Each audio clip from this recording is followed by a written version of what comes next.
Welcome back to Mix and Mush. As our good friend Billy Joel, lead singer of Billy Joel, would say, sometimes you find yourself in a pressure cooker sitting next to some carrots, a nice green onion, and one tiny russet potato. And you find yourself asking, how did I get here? This is not my This is not my beautiful wife. This is not my beautiful house. Famous Billy Joel lyrics. And Richard, I think you had something to say. I'm Dan. I'm Richard, by the way. I'm so fucking mad because I was going to make that joke because I was like, I have no fucking idea what Dan's talking about. But I know when he's done talking, I am going to say, this is my beautiful house, or something to that effect. But you got there all the way. That's why I'm like the monkey co-host. I'm not like I'm like Andy Richter on the Coded show. You get mad at me when I put hats on dogs, which is what Andy Richter always says in interviews. I didn't like it when we had animals on the show and we had to put little hats on them because they didn't know when they had. He always says that. It drives me crazy. It's like, what were you doing on the show, Andy? That's what it is. It's late night. You put hats on dogs, Andy. Yeah. Also, listen, Richter. I've met dogs. Yeah, you can listen to me, Richter. I don't know. He's fine, I guess. I don't have any beef with Andy Richter. Unlike our delicious slow cooker, which has Andy Richter, beef, onion, carrot, and a turnip. Brought to you by Billy Joel. Tonight on the Mix and Mush Show, it's I have no fucking idea where we're going with this. I've lost control. Or off the rails. This is gonna be like Mix and Mush After Dark. You can find us back on the rails on our Blue Sky account. Blue Sky account where we're posting stuff all the time. And might need Mixin'. Yeah, help me out on the what's the handle? Mixandmush.bl. Oh my god, it's not as we spoke about it on another episode, but it's not quite as easy to remember. Yeah, we're probably going to be saying this for a while until we get it down pat. But it's a nicer website. It's a nicer social media experience than the alternative. But if you are on Blue Sky, please go ahead and throw us a like, throw us a follow, because we are much more active on this social media experience than we are on the other one, where we have both, like Moses out of Egypt, made a great exodus. What's the handle? Oh yeah, that's right. You were riffing to give us. I was giving you time. Sorry, yeah. It was mixandmush. Fuck me. What was it? BLSY.social. There you go. Look up Mix and Mush. If you look up Mix and Mush, you'll find it. I doubt. Yeah. We're the only ones. Now I'm mad about it. So I literally looked at it and I was like, got it. And then you were like, what is it? And I was like, fuck, I just closed it.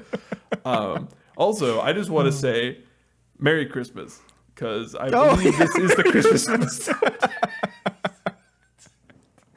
Listen, that's why I was going over Billy Joel's famous Mix and Mush slow cooker stew recipe, which has Andy Richter, a dog, turnips, milk is in it. Milk, lots of milk. Too much milk. Too much milk. That's part of the recipe. That's the name of this episode. Too much milk. For Santa or whatever denominational person comes down your chimney.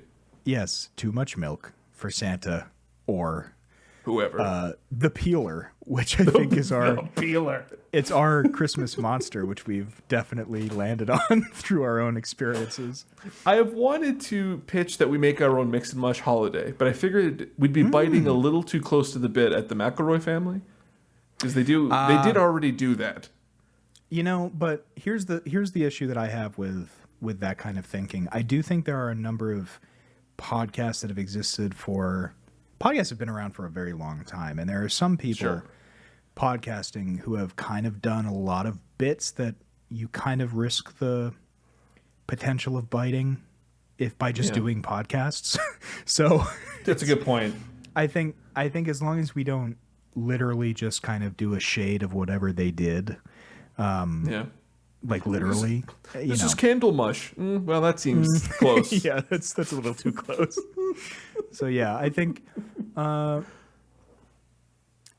love the idea of we've talked about the Mix and Mush Pantheon. We have a good group of people up there, headed of course. And this is fitting because I'm currently listening to Stephen Fry's Mythos, his modern retelling of the Greek, really like all of Greek mythology. It's fascinating. It's an amazing book, and I love the idea of a pantheon that we were talking about before I started reading this, and it's great how much overlap there is between our slime machine and chaos, the primordial being from which all existence spewed forth. So I do love the idea. Oh, go on. No, I was just saying, is it a slime themed holiday that we're putting together? Because I think we could pull that off. I think it's consonant with the rest of our universe. Yeah, I think there is something to. Oh, okay. Let's. Okay, I'm going to set the scene for you. So, okay. In the beginning and the middle and of course the end, which has been scried on time itself at this point. There's slime. There's slime all over the place. There's too much slime. And yet there's not enough. There's never enough. But that's a problem for another day. So we're in slime is my point. We're in slime, yeah. We're in slime. But it gets cold sometimes. Sometimes it gets cold. And so the slime doesn't so much harden as it congeals. And when it congeals, there is enough viscosity to it that you can actually kind of stand on top of it. And when you are able to do that, a little fella shows up. And this little fella, he just shows up. This little fella, he can. I'm not sure what he's. I'm not sure what he's there to do. But he shows up, and he's excited to be there. I'll tell you that much. He's got little gloves, and a little. It's not a purse. It's a little. What would you call it? Like a messenger bag. Sure, keeps his laptop in there. He keeps his laptop in there. And he thought it was cooler than a backpack. Kids at school make fun of him. So I'm sorry, I'm going to take one step here. So this slime ghoul that walks upon the slime who comes, and he is excited, and he wears a messenger bag. Yes, he is excited. He also had to go to school at one point. I think he's still in school. He's okay. Yeah. Sure. So a young holiday slime boy. Yep. Okay. He's a young holiday slime boy who can walk atop the slime when it congeals because it gets cold. So, slime gets cold. I don't know what happens. It's not important what happens when it's not cold. I don't know where he goes. We'll deal with that when it happens around. This is a type of fiction that I think might have been better put together off air, but I think we forgot it was the Christmas episode. We sure did. And but listen, here's the thing about myth making is that it exists to give answers to questions that you don't anticipate people asking, right? Sure. So why does the sun go up and down? And other questions like that. Why are things hot sometimes? These are the questions that myths aim to answer. So what happens with the slime machine when it's Christmas time? That's what we're here to answer now. And so far, our answer to that question is there's a little guy with a messenger bag. Yeah, we did it. His motives are unknown. His origin is unknown.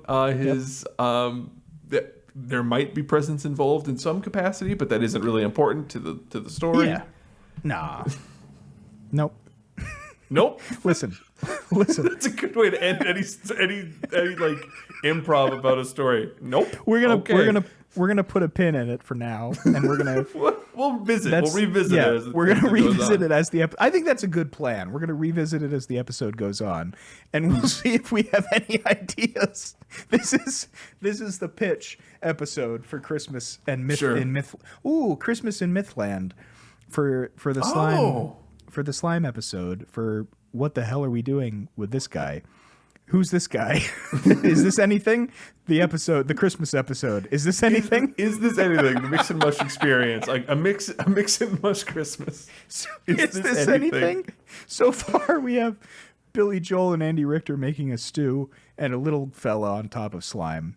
I'm honestly, if you had to ask me what is the Mix and Mush Christmas episode like, that's about the size of it. If you told me that's what it was, I wouldn't be upset that that's what it is. I do want to keep the peeler in the mythology. He's there. And I would like to make a quick shout out because I'm no longer using the bad social media site. I've since deleted my account, but I'm now on Blue Sky. And one of my favorite people I followed on Twitter, I name dropped. I always forget. I followed on Blue Sky, and their name is Enoch Duncan. They're a phenomenal artist, and they make really, really great and goopy and horrible art. It's amazing. Excellent. And they're one of my all-time favorite people on Twitter. I'm so glad I found them. But my favorite Blue Sky post as of right now, and I believe I shared it with you, Dan, is just a tweet with no context. It said, "Can't sleep. What if a guy called the Peeler is outside?" And I've thought about that every single fucking day since I read it. What's he doing? Well, we have an idea.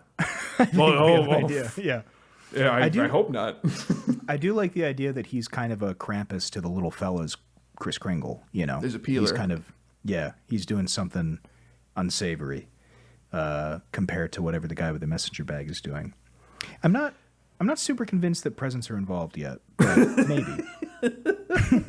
I'm not convinced.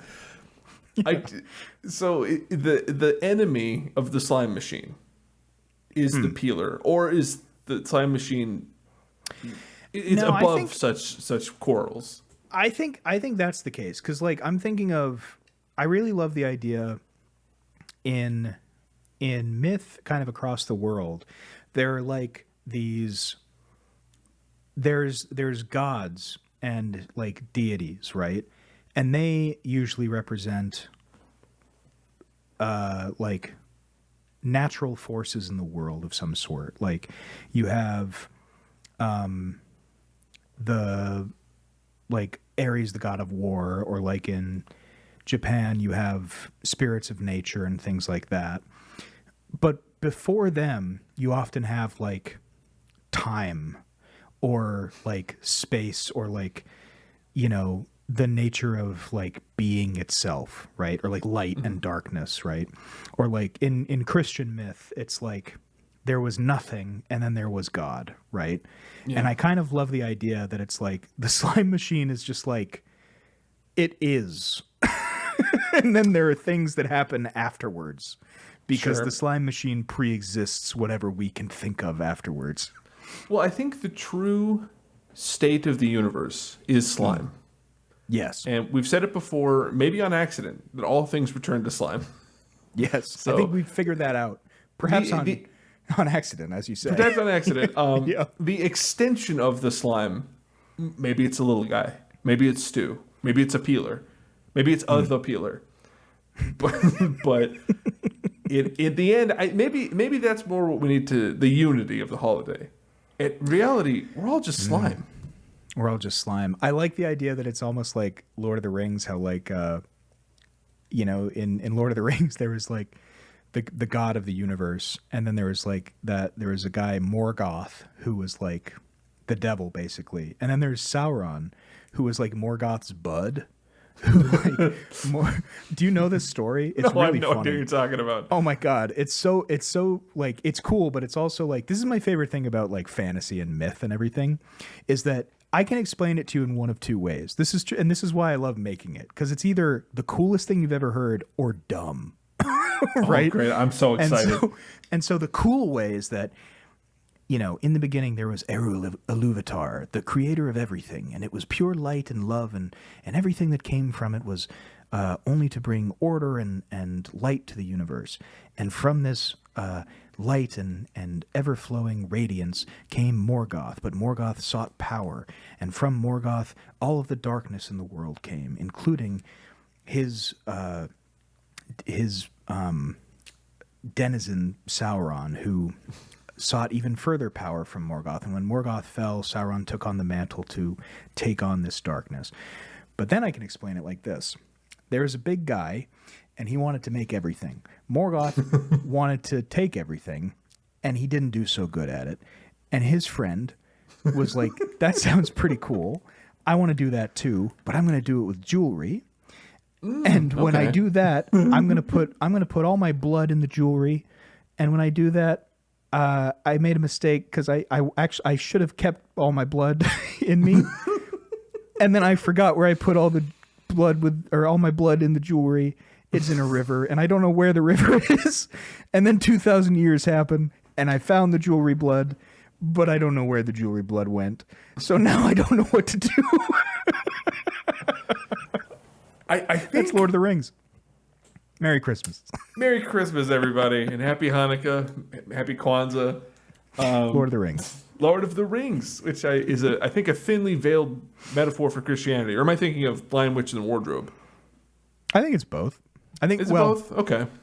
Lord of the Rings is very thinly veiled. Lion, the Witch, and the Wardrobe is not it's not thinly veiled at all. I think at one point the Christian Jesus comes and he says, I'm going to get that fucking witch. Oh, no, you're right. He says, he doesn't say what I said. He said, I'm a lion. And I'm going to get that fucking witch. I'm going to get that fucking witch. I hate the witch. I'm going to get that. I'm Jesus. I'm going to bite that witch right on her head. A, I am Jesus. B, fuck the witch. Where's that witch? I'm going to bite her. I'm going to bite her real big. Our parents are dead. Not now, Edmund.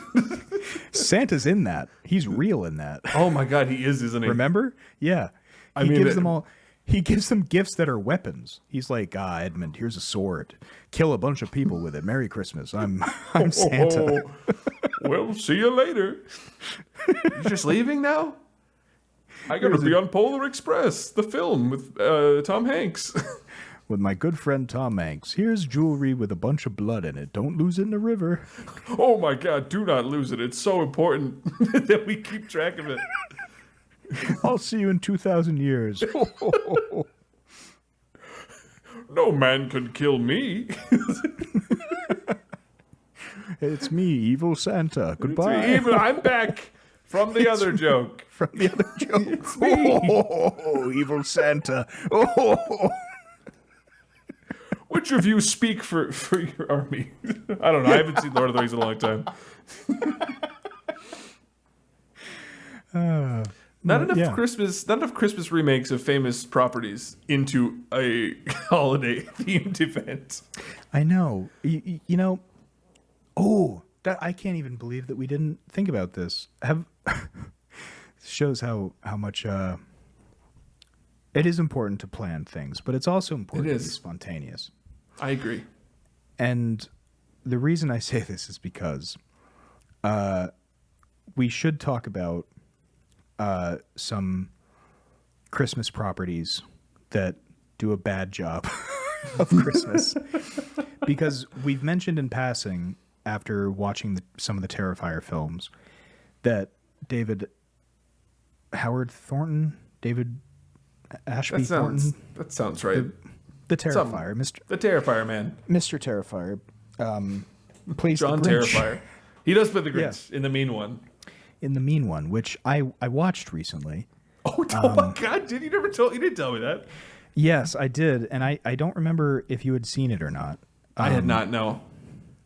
Real bad. Do I have to run to it? You don't know, not at all. Uh-huh. It's like one of those. It's in a genre of. I don't even know if it's worth like talking about how bad it is, you know, which might be interesting in and of itself to talk about, like in terms of like that kind of like Red Letter Media coins the term watch bait titles, where it's like, You know, just you see the title and you're like, it's like a clickbait YouTube video where it's like, oh, what is this? And you just click it just enough to trick them, you know, trick you. And I think it's like that. And a lot of holiday movies are like that, I feel. But before we jump into that possibility and think more on our little friends skating on the congealed slime. The life of slime. The life of slime. Go on. I think you have a hypothetical or a question that we should dive into. I do. I have a movie-themed one, and, you know, I feel like we are going to talk about, like, holiday movies in this episode. The question is not particularly Christmas movie themed, although that seems like a softball underhanded toss over the plate. We're playing by the seat of our pants here. We're not gonna worry about it. Yeah, we could tweak it. I think that's reasonable. Okay, let me see what I can do, and then if not, we can back up. Okay, Dan, let's say hypothetically, if you were flagged down while walking the red carpet for starring in your new hit film, Dr. Slop and the Tacoma 2. And were asked to list your 4 favorite movies, how would you answer? And would you answer differently? Also, this film opens on Christmas Day. Okay. Is that maybe? I think that's a very that's a very good question. I also have a question about my own film, if I can. I thought that was pretty self-explanatory, but yeah, I can see what we can do. It's not a very complicated question. Is this Is this Dr. Slop and like the 2 people from Tacoma, or is this Dr. Slop and the Tacoma 2, like the second movie in the series? That is a really good point. That's a really good question. I'm glad you asked it because I need to clarify. It is the Tacoma 2. There are 2 people from Tacoma that Dr. Slop interacts. I have no further questions. I just wanted to know what point in my very long life this is, because as we both know. I've lived a long and storied life. You've lived a long time. Yeah. And it is interesting to invite someone into a world where they are a famous actor on the red carpet, and it's a sequel to a film that is also not real. So that does seem like a weird move. I want to know which because you never know, like, is this the point in my life where I've agreed to do like a requel? Where I'm this is 35 years on from the incredible success of Dr. Slop and the Tacoma, and I'm coming back for the sequel with the new upstart, Jenna Ortega, or the new version of her is taking over for me, a la Scream 5, and I've decided to come back and get killed off. I don't know. I'd like to know just to see where my head is for the answer to this question. But the question, for those who don't know, Letterboxd does this thing where they flag down actors and they say, what are your favorite movies? And so far, I've only seen them have like very actor answers. Yes. You know what I mean? Like because I think they have very professional answers. And I think their real answers might be a little bit different. Because you never see anyone up there who's like Step Brothers. It's like, well, probably not. You probably not like Metalocalypse or not. I said Metalocalypse. I meant to say a different movie, but I'm going to stick with it. Yeah. One of my favorite movies is the TV show on Adult Swim, Metalocalypse. Well, they have a movie, but I don't think Adam Driver's saying that. Do you think fucking movies, and I can't remember the name of whatever. I'm wondering what you're thinking, but before I answer, to buy myself time to think, do you think that they're giving like fluffed up answers, or do you think like, because I guess it's possible that those are genuine, but I do wonder, like, is it the case? Because I've seen the two that we were talking about are Nick Cage and Willem Dafoe, and I do feel like those guys, they eat, breathe, and sleep movies, and I do wonder if it's like they just like a coffee drip, like a French press, have like distilled their favorite movies into these like really actory movies, But as you get older, I think the word favorite kind of shifts a little bit, right?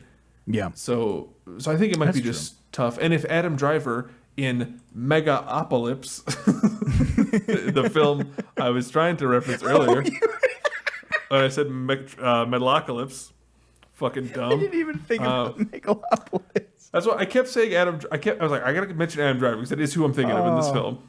Goes to the club, Saw that clip. In the club. Yep. But that's a good question. That's a good point because I think if you only list like old samurai movies, like Seven Samurai and like Yojimbo, or Hidden Fortress. Hidden Fortress, you're kind of setting up like this like platform of like, you pay homage to the greats. It's like, well, that's not really the same question. You're answering a different question. Like, is that the? Yeah, because I think like when I think favorite movie, I think like what's a movie I can watch over and over again and I never get tired of. Yeah. Whereas like I hear answers like Nick Cage's answers were 400 Blows and Juliet of the Spirits and like his other movies that are very incredible answers. But I think like, okay, are you like sitting down to watch those routinely? And maybe Nick Cage is. I don't know. Like he's he's so busy. It's true, right? Yeah, I mean he's in a movie every day probably, but paying off that T-Rex skull that he owes the Mongolian government. I think he gave it back. I know. I think he's still paying. I think he did. God, there was that great Variety interview though, where he was like explaining that was true, and it was like, well, I paid what was it like $25 million for it, and the Mongolian government asked for it back, and I gave it to them, but I didn't get my money back from the auctioneer, which I think means they should be in jail. And then he like moved on to the next question. Fair and reasonable, fair. Nicolas Cage. Yes. Honestly, Yeah. that honestly is a good point. No, we side with Nicolas Cage. We like Nicolas Cage on this podcast. I think my favorite. So I'm gonna go with like what are my all-time favorite movies that I'm gonna do a mix of movies that inspire me and that I would watch. Like, here's my criteria: movies that inspire me and that I would watch at any point in the movie to the end if I just saw them on the TV. Right. Okay. So like if it was like. Could be at the beginning or could be halfway through. If I see it on television, I'm going to watch it till the end. So I'm going to say Back to the Future, 1. Okay. I'm going to say Jaws. I'm going to say... Ooh. I want to get a horror movie in there.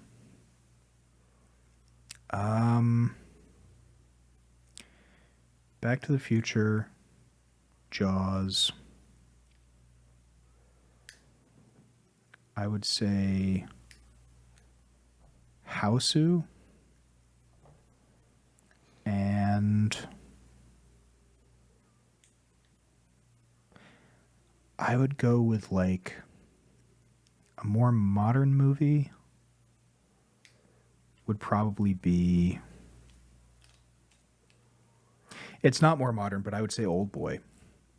Okay, as like an action movie. Yeah. Sure. It's more, I guess it's more modern than those three, technically. Like it's more recent, rather. Like what, 2001, something like that? Something like that, yeah. I think like certainly newer than the other three, because House is like 70s, so is Jaws 75, Back to the Future's 85. I think Old Boy's like 2001 or like 99. They're around there. I don't. Yeah. But I think that's a great list, and I think it actually answers my follow up to this, which is like, is that the answer you'd give if you were trying to be in a professional setting? Yeah, I think your list is pretty damn good. I think so. I think the most pretentious is Hausu on there because it's like weird, It but is very weird, yeah. It's weird, but it's also like, to me, it's funny. Like I think it's scary, but it's weird, and it's I recognize it's not everybody's cup of tea, but it's also like I love Rashomon and Hidden Fortress and Seven Samurai and Onibaba and all these Japanese movies, but like I think if I put any of those on there, you know what? I might. If I didn't, I would want Hausu on there for horror, and I would want it for J-horror. But if I took a Japanese movie out, I would probably, and I didn't. If I switched for Japanese and I didn't have horror, I would put Spirited Away in that spot. Oh, okay, yeah. But that's like that's tough. Like that's a tough switch, and I think like to me it's like, all right, I'm going for Japanese kind of like sensibility and like kind of do it yourself feeling. And Hausu to me is like bunch of people fucking around doing just like what they want to do. Fucking around. It's fucking around for sure. And like Yeah. weird stuff that I love. Spirited Away is the same kind of feeling of like weird stuff. Scary, definitely. Like I watched it when I was young, and it's a scary movie. In a different way. It's not like a horror movie, but there's a lot of scary stuff in it. It's like a morality tale for kids, just from a different part of the world. And it is a do-it-yourself kind of thing, even though it's a big studio, but it's like a very directed studio with Miyazaki at the helm. So it feels like, hey, here's this kind of one guy making every decision. So you get to see, like, instead of like a bunch of people kind of fucking around doing whatever they want in Hausu, it's like one guy being very like iron-fisted with like, this is how this movie must look, you know? Okay. And I think similarly, like Old Boy is like, if I only got one action movie for the rest of my life, it would be Old Boy. Okay. Jaws is the only blockbuster I would ever want in my life. And Back to the Future is just like my perfect movie. So that's would always be on my list. But yeah. You know, about I you? expected. I'm I curious. expected there. Oh yeah, I'm still putting it together a little bit, but I was kind of expecting there to be like this to be a two list situation, where like to seem smart on the red carpet, it's this, but then in reality, it's this. But I think you've vocalized like your opinions on those movies before, so it's like that seems perfectly organic. The idea that you're just like, these are such great movies and influential. Like, I want to hear your list, because then I want to Okay. give like a super pretentious list. you're gonna okay. Let's do it backwards, actually. Okay, Because that's my like hybrid, you know, where it's like, this is my heartfelt, like, if you gave Okay. like my 4 Desert Island movies, probably, you know, like I could give you like do you want my film? Like I could give you my film school answer. You know? I do want to hear your film school answer. Would you? Is that asking too much from you? No, because no, I'll could go. think, I'll I do could my. think about it. Yeah, I'll do my like legitimate one. I'll do my like Okay, goofball one, okay. and then we'll Yeah. switch back and forth. Well, let me see. My favorite films. I'm sorry, Richard. Can you get Nick Cage off the mic for a second? Oh, I'm sorry. Nick, get the fuck out of here. Thank you. Sorry. Yeah, Nick. Sorry, Nick. I want to hear from Richard, my co-host, not Nick Cage, the famous actor. I was in Pig. I know you were in Pig. We watched that movie. We a good movie. talked about it on the show. It's a good Nick, movie. It's a good film, but I'm trying to listen to my co-host Richard. Actually, Oh, he's off. He's getting finger foods. He's fine. He'll be distracted for a while. good. What would I watch? I think the basic ones. I mean, I always talk about them. The Thing, one of my favorite movies of all time. Hot Rod, also one of my favorite movies of all time. Good. The Evil Dead remake, the 2013 one. Oh, that's a good one. Fucking absolutely love that movie. Underrated, vastly underrated movie. Vastly underrated. I think the fact that it's an Evil Dead movie is almost irrelevant, but it's like such a explosion of like just horrifying imagery in a way that's like doesn't take itself very seriously. Came out during that remake time where it's like movies were done a disservice because there was a lot of creativity that got slapped with, you need to be a remake to be made right now. Yeah, absolutely. Do you know what I mean? Like, Yeah. that could have been Spooky Friends Go Into the Spooky Woods, the movie, and it could have been its own thing. But yeah, totally agree. Absolutely love that movie. Also, like, I really, really like Grand Budapest Hotel. Oh, amazing pick. Amazing phenomenal movie. I think that would be kind of how I round out my normal answers, because I've got like a horror movie that has everything I love. It has Grand Budapest, which is so quirky and so like I guess I don't know what the word would be, like deliberate. Every decision's so deliberate. I will stake my reputation on that being the best Wes Anderson film too. I don't think you would have to fight too hard to fight that, because I 100% agree. Yep. I think easily. I think it's Ray Fiennes, one of his best characters, best performances. Awesome movie. Great pick. Awesome movie. Yep. And I think I think that might also show up on my pretentious list too, just to be like, also I like fun. A Wes Anderson movie. Yeah. Yeah. But like, and if I'm being goofy. but the thing is, like, the Letterboxd is so great, right? Because I can keep track of my ratings and stuff. And there's plenty of movies on here that are 5 out of 5, right? I put Fateful Findings as 5 out of 5. I'm not going to mention it there because that seems like bullying a little bit. But just the idea, like Cure. Have you ever seen Cure? It's a Japanese movie. No. It's from '97. It has to do with like hypnotism. No, I have not. None of that is a spoiler, but it's like I gave it 5 stars. But the idea that like I don't like it the same way I like the other movies, you know. So like it's such a difference. But I would say, to summarize the thing, Evil Dead remake, Hot Rod, and Grand Budapest Hotel. Great list. Yeah, I think that's like, that to me is a list of like in quote marks, like made for me movies. Like these movies are like, they spoke to like anybody in an audience watching those who loves those is like, this movie was made for me. Like that is such a good like count on one hand favorites list. I think that's awesome. So if you're being a film buff, if you're flexing on everyone on the stage, if I'm being deeply annoying,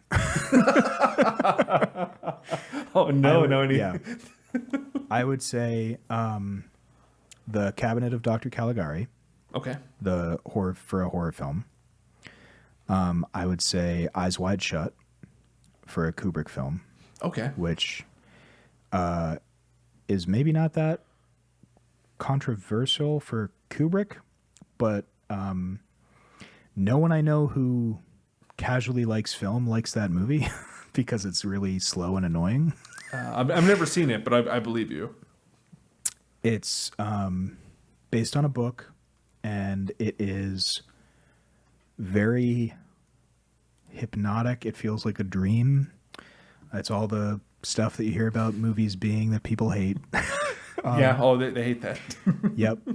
But to go back to The Cabinet of Dr. Caligari for a second, I really like that movie because it's German Expressionism before sound was integrated with film. So I saw a showing of it where there was an orchestra playing with it. It was really cool.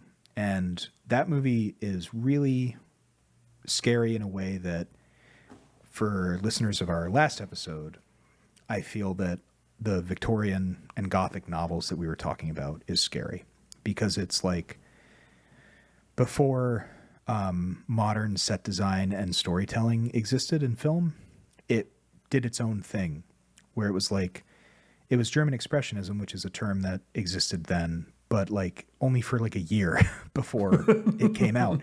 So like, sure. You know, it was like no one knew what they were doing. It was just like whatever they wanted to do. And it's very scary. And it's about like it's literally about a nightmare. So it's very bizarre. And I think it's very cool. And then I would say, this one's not like, I don't think this is pretentious for like a Japanese pick, but I would say it's really upsetting. Have you seen Audition? I have seen Audition, yeah. I would say Audition because it's gross and disturbing and awful, I would say. Okay. And then, so Cabinet of Dr. Caligari, Eyes Wide Shut. Let's see.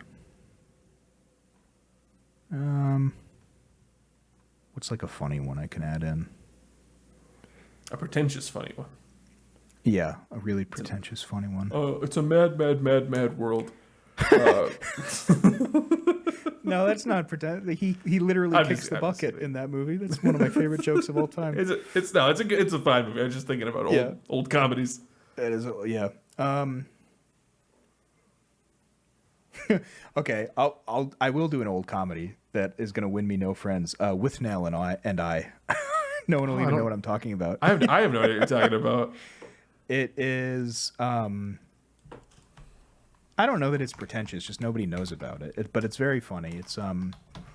It's got Uncle Vernon from Harry Potter in it. Oh, okay. And it's about like these two friends from like English boarding school, and it's very like modern day, like importance of being earnest, kind of high class comedy of errors and manners stuff, but it's also very like it gets very it's like misery comedy.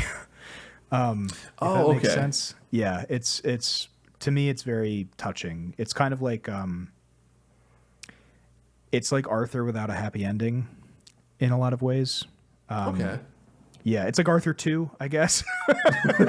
So yeah, these are my more pretentious picks because I think like they're the ones when I was in film school for like 2 minutes, my immediate radar for people who are pretentious were people who brought up movies that I had never heard of and would tell me about like, oh, well, if you want to find it, you're going to have to go into a salt mine to find a print that's only available under a castle where they keep it, you know?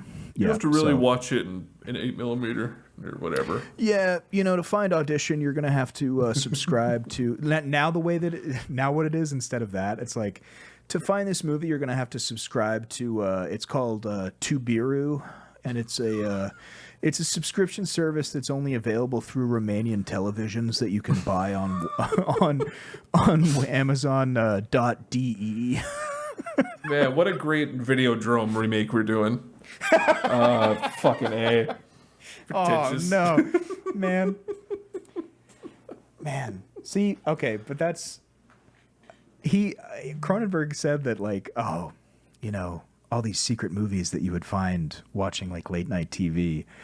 We've talked about this before, but what does that look like for kids now? It is finding, like, subscription services through Amazon where it's like, hey, Mom, can I use your credit card to subscribe to Caldera Television through this Greek principality that doesn't exist anymore?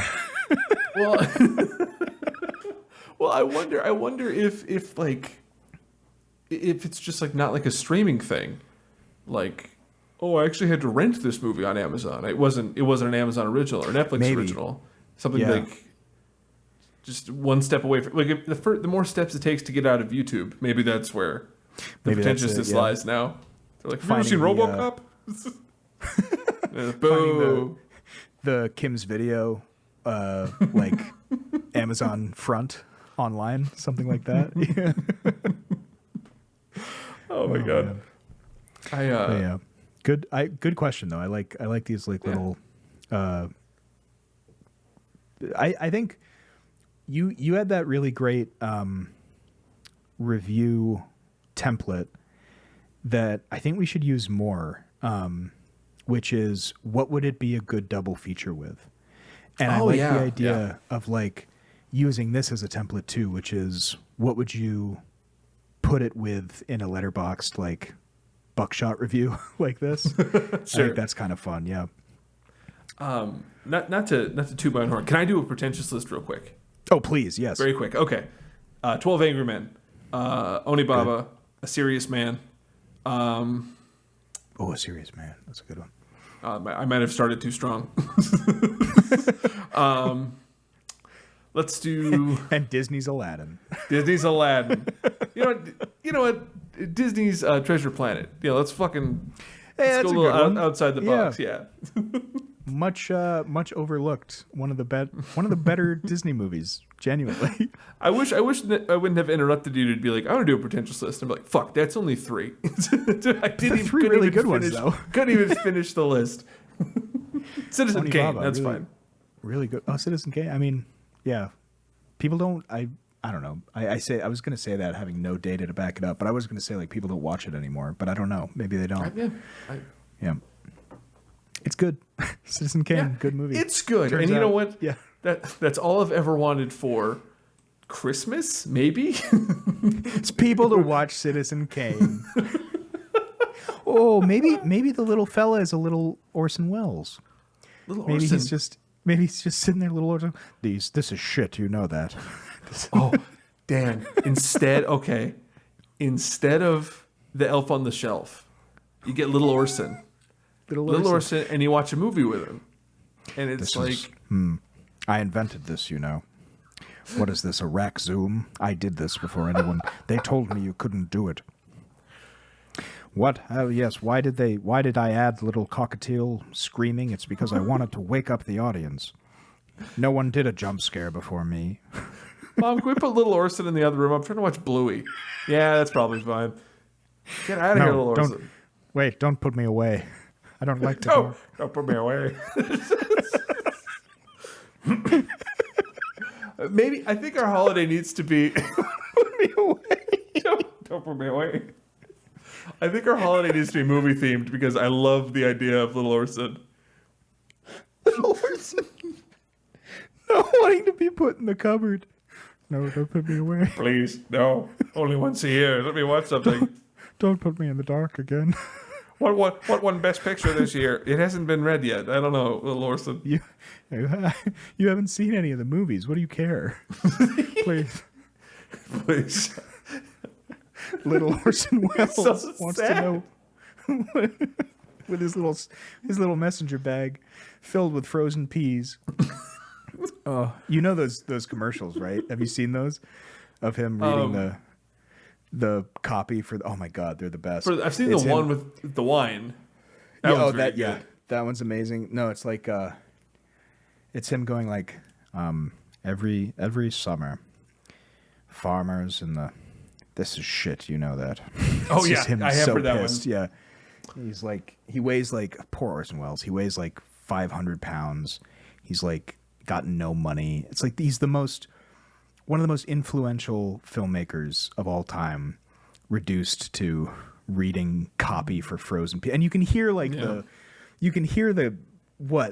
representative of the frozen pea company just like, if you could just read the copy as it's written there, Orson, that'd be really great. If you could just do it like we have it written there, Orson, please. Oh, now I'm sad. Now I'm sad about Big Orson. Poor Big Orson. Poor Big Orson. Poor Big Orson. Don't worry, we won't put Little Orson in the cupboard. He's a year-round tradition now. We watch every movie with Little Orson. I get all the screeners. I'm Little Orson Welles. It's me again, Little Orson. That's what's in my satchel. It's all the screeners from Hollywood. I have a tiny USB drive which I don't understand. Earlier, I had to fight a rat with a pen. We need to watch you better, Little Orson. Please do. I'm scared. You're getting into situations. Yes, I'm getting into tiny situations. Tiny Like situations with Little Orson Welles. Tiny situations, Little Orson Welles. This week on this week on Tiny. Wait. My guest, Stuart Little. Who I just call Stuart. Proportionally, it's just it's Stuart in the studio. Oh, The Orson borrowers. That's nothing. That isn't anything. We need to workshop that one. borrowers. That needs to. We'll come back to that. Yes. Well, tonight on the Little Mercury Theater, we're going to be doing. Well, it's just going to be me reading my shopping list. I need. If anyone can hear this, I need provisions. I need provisions. The rat took all my food. Goddamn rat. I like okay, so we have the frozen, the congealed slime. Congealed slime. That Little Orson Welles, which I'm very pleased that I love Little Orson Welles. become I wonder, a little guy. I wonder if they make dolls of Orson Welles. That's like, watch him. You must watch a film with Orson once a week, or else he doesn't come back with an 8 mil camera. What is it? 8mm? Is that it? Yeah, it's got an little 8mm. I've brought you. You've been a very good little boy, so I've brought you a test screening of something called Ant-Man, which I find very offensive. He doesn't have to be little all the time. That's mean. Ant-Man, or as I call him, Man.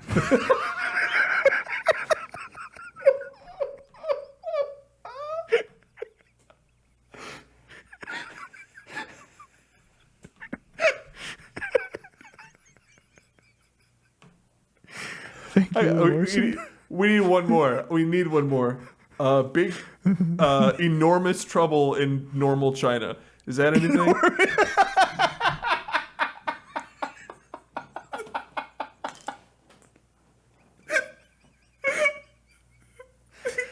Good Lord, this China. Fucking God. Good Lord, this trouble. Why, it seems insurmountable. Oh my God, I fainted. Oh, everything went white. Yeah, so everyone, Orson Welles. to celebrate the holidays here at Mix and Mush, just watch a film with little Orson Welles. Oh, dude, yes. In the spirit of frozen peas and enormous trouble in normal China.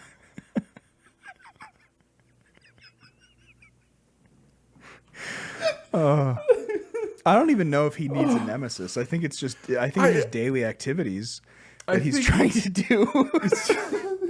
It's this. Oh my God! So so for in December you watch movies with little Orson, right? And then holiday day, whichever day that is, you get a movie, and then you spend all holiday watching movies. Oh, that's nice. Yeah. And if you're good, it's a good movie. And if you're naughty, then it's not a good movie. And Orson Welles looks at you really disappointedly. What if like Cole, it was always the same movie? Like, if you're bad, you get Morbius. I got fucking Morbius again.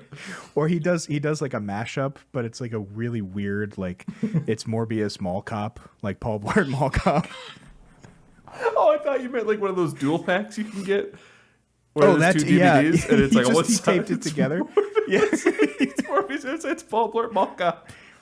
Well, I don't like this any more than you do, but do your best to be better next year. You should have kept your grades up.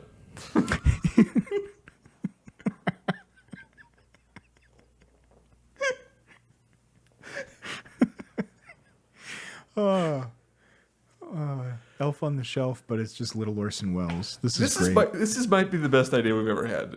This is fantastic, and I love that the slime machine looks on.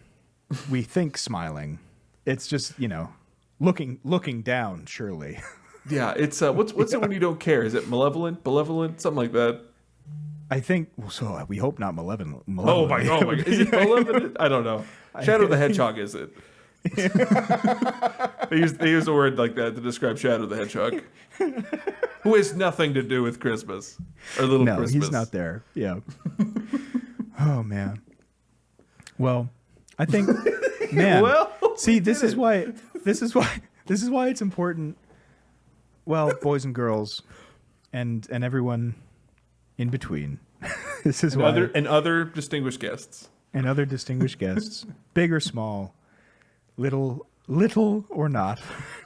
This is why it's important not to plan your episode, because not only do you have wonderful discussions about movies, but you develop a great little cosmology about fantastic filmmakers determining whether you've been good or bad and screening films with you regarding your moral compass and which way it points.